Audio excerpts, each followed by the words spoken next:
Hey guys, so we are back for yet another episode of Let's Talk Tobago. This week we are coming to you from Comfort Inn and Suites in Scarborough. Now Comfort Inn and Suites is home to a rooftop pool, a restaurant with sparkling ocean views and a full service spa. All of these amenities and more you'll get to see because Let's Talk Tobago starts right now. I'm Davia Chambers, come along with us. So what do we have to share with you? Well, we take you to the UN Women Facilitators Program graduation ceremony. We also share with you the TRHA's internship graduation ceremony, and we have highlights from Independence Day celebrations in Tobago. All these stories and more when Let's Talk Tobago returns. Stay with us. Minutes from the cruise port, Comfort Inn and Suites pairs a convenient location with premium amenities, so you're ready to take on the day. Highlights of the brand new hotel include a rooftop pool and restaurant with sparkling ocean views, a full-service spa and modern fitness center, free Wi-Fi, and daily complimentary breakfasts. There's also spacious guest rooms and suites. Comfort Inn and Suites, a better us for the best of you. So in our first story this week, we tell you how Tobago continues to make headway in its efforts towards eliminating gender-based violence. Here's more from Omadaro Mills. Tobago now has 25 UN Foundation's facilitators who are equipped to educate others about gender-based violence. They're also able to give guidance on preventative measures regarding gender-based abuse. Armed with their new skills, graduates are grateful to have participated in this UN Women Foundation's program Facilitators Training. We looked at some of the cultural impacts of gender and how even our own society impacts how gender is seen. So we looked at the role of men and women, and even from a young age, the roles of boys and girls, different things that are frowned upon with boys, frowned upon with girls. I think it was very important because a lot of times we look at gender-based violence on the surface, like thinking that someone is probably just angry with another person and acting out. But when you look at these kind of underlying issues, you realize that it's more deeper than just someone deciding to act out. Previous set of buzzwords were reducing violence against women and girls. Before it became a gender thing that is now more all-encompassing, it started off as a movement towards reducing violence against women and girls. And as we did this work, it became globally clear that in order to treat with violence against women and girls, we've got to incorporate boys and men.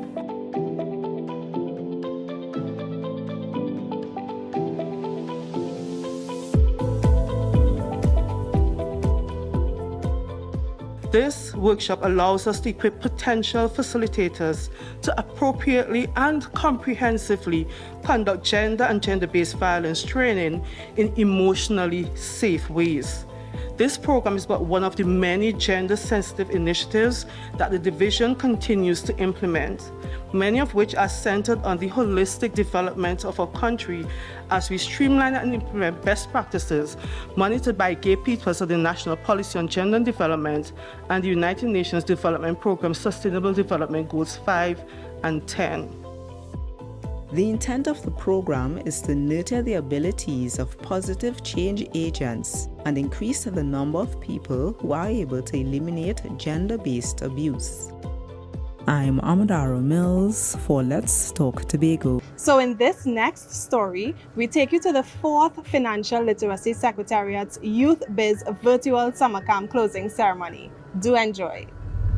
With the help of a dynamic team of facilitators and support from various organizations in the financial and business sector, Youth Biz has been able to provide this year 72 young persons between the ages of 13 to 18 with the practical financial and business tools required to build financially successful lives in the future. Through the use of virtual workshops and presentations, campers spend the first few days of camp learning about the fundamentals of financial literacy, such as budgeting, saving, financial planning, responsible decision-making, and personal money management. This year's camp is aptly themed Unlock Your Creative Genius. This theme is important and timely in that it highlights the need for our young people to be creative and innovative. So many of our people have many subjects, but have very poor business acumen, very poor business skills. And we take for granted that business must be taught. There is a faulty assumption that somehow you wake up one day and you're just going to be good at business. That's not how it works. People who are excellent at business tend to find time to study their craft. What you youngsters are getting is a kind of education we did not get in high school, that we had to learn by whoops or vaps or by accident, by trial and error. Nobody placed us to sit down and insisted on some of the things that you are being taught. You are coming away from this with a bank account.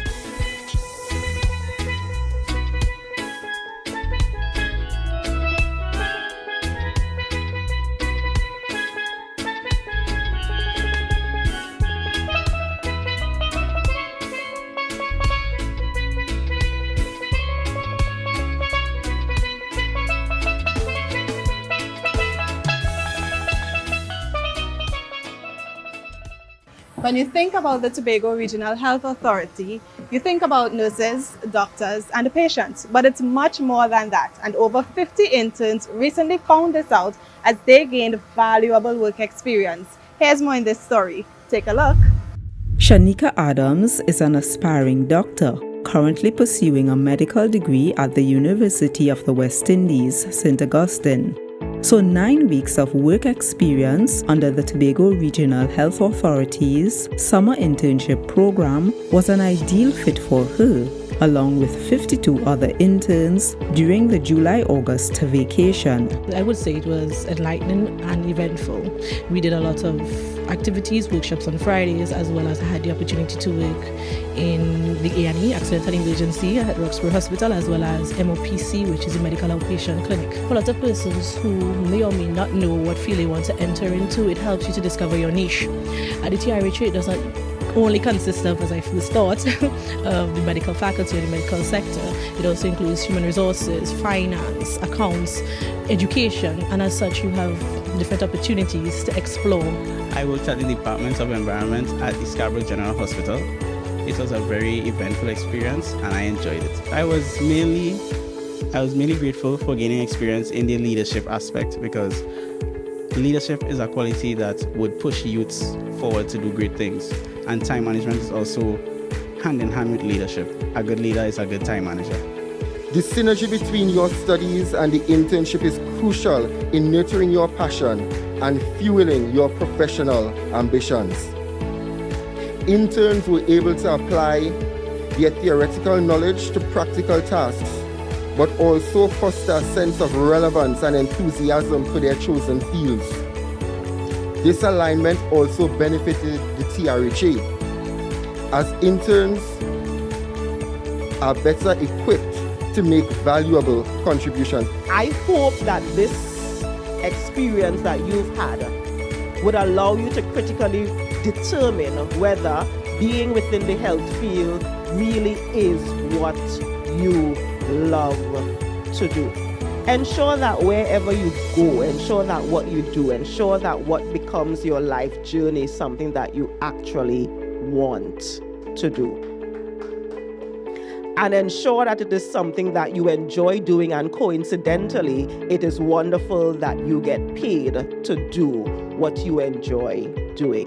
The internship program included tours to various medical facilities and weekly life skills sessions. It was restarted this year under the theme, Investing in Youth, Building with Us. I'm Amadara Mills for Let's Talk Tobago. So we have to take a break right now, but when we return, we have more stories to share with you. Stay with us because Let's Talk Tobago will be right back.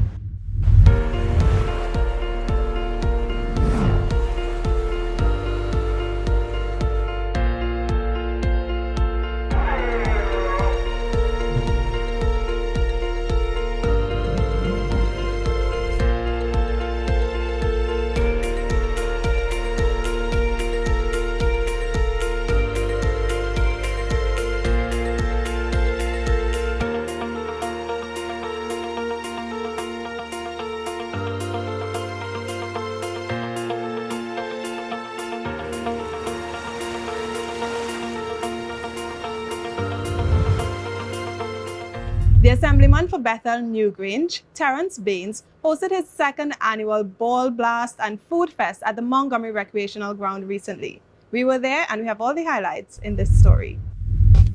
The district of Bethel Newgrange is strengthening its community through sport and food. The second edition of the Baines Ball Bash and Food Fest took place at the Montgomery Recreational Grounds, which hosted a three-a-side basketball competition, netball, and small goal football competitions. This ground is a kind of central place, is one of the most trafficked ground in Tobago. And I thought about what we could do, and we know the power of sport. You know, when we started last year, so I thought about we doing these sporting disciplines and so on. And we did everything one day. We had everything happening simultaneously and so on. There were much more people and so on. And I said, you know, that it seems that this could be a signature event for the district.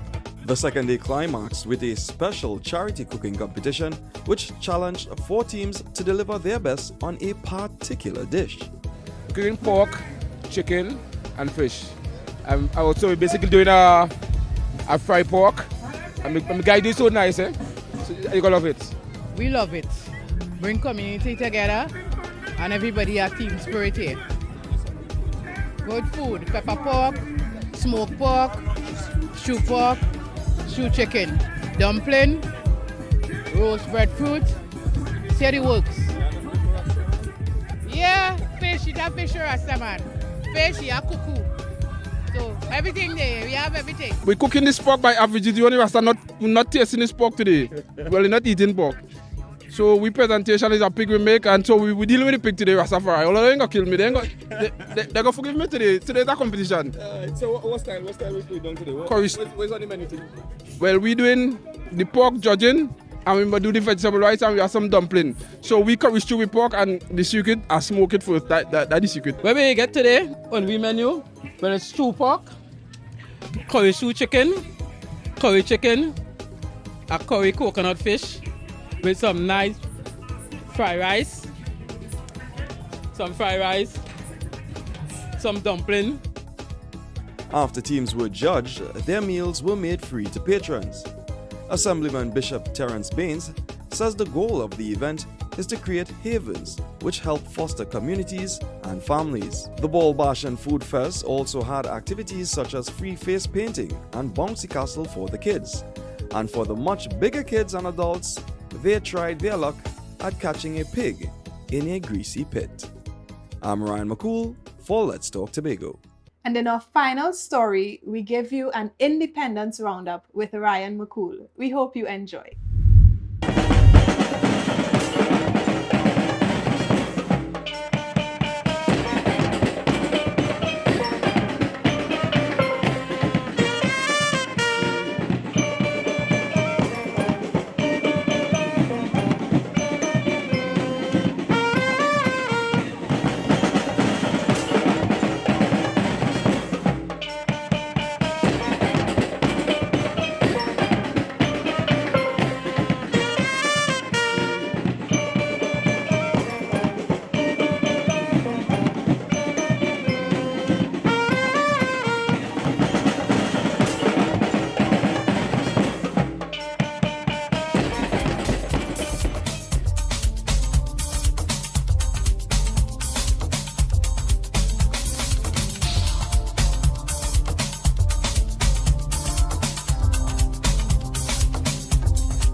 And that's a wrap for this edition of Let's Talk Tobago. Thank you so much for joining us at Comfort Inn and Suites in Scarborough. Remember to follow us on all of our social media handles, Instagram, Twitter, TikTok, and Facebook. On behalf of all of us at the Department of Information, Office of the Chief Secretary, Tobago House of Assembly, we'll see you again next week, but from a different location. Bye-bye. You're watching Let's Talk Tobago.